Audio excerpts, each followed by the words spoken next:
Did you know that more than 40,000 veterans were without shelter on any given night in 2017? Despite a high need for mental health resources, utilization is low. Research shows that more than 50% of veterans had a diagnosed mental disorder before they became homeless, and up to 92% had a diagnosis afterward. Homeless veterans typically have difficulty accessing VA services and mental health care. So, how can we bring the resources and know-how of the VA to these veterans in need? Hands up, who's played a game of cards before? If you're a veteran, you're likely raising your hand. This proposal is asking for $10,000 to create, distribute, and evaluate Cards for Connection. These cards will look and play like any other deck of playing cards with one key difference. The fronts of the cards will include 52 unique designs based on 5 categories: important phone numbers, positive affirmations, connect with others, distress tolerance, and grounding techniques. Every time veterans play a game of cards, they'll learn about resources VA has designed for them and here and now ways to cope with distress. To gauge response to this idea, we conducted interviews with VA employees who are veterans working with homeless veterans. I'll hand it over to them so you can hear their thoughts in their words. If I saw a card that says breathe, I'm probably gonna take a breath. So my experience being in the military, we creatures of habits. If I saw this every day, sooner or later it's gonna stick.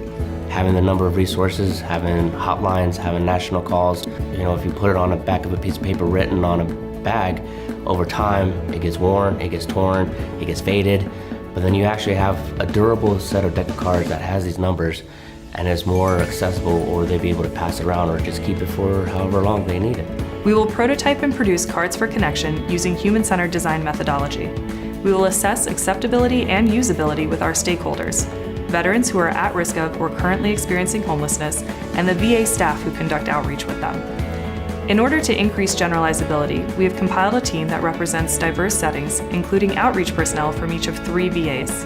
To date, we have conducted in-person interviews with 8 veterans and 7 VA staff, and we are finalizing our prototype. By December, we will have completed production and distribution and conducted initial user research. We will then be poised to make necessary enhancements based on user feedback and to conduct a broader dissemination and evaluation project. Cards for Connection deliver value in all 5 domains. They increase access to VA clinical services, which is particularly important for suicide prevention. This is a cost-effective method for distributing mental health strategies to veterans who are homeless. A public education campaign using playing cards could increase the efficiency of mental health outreach efforts. This veteran-focused product puts critical VA resources and mental health strategies directly in the hands of veterans in need. Finally, Cards for Connection would contribute to ongoing efforts to end homelessness among veterans and to address the tremendous unmet needs of this population. So, now that I've shown you my hand, who wants to be dealt in?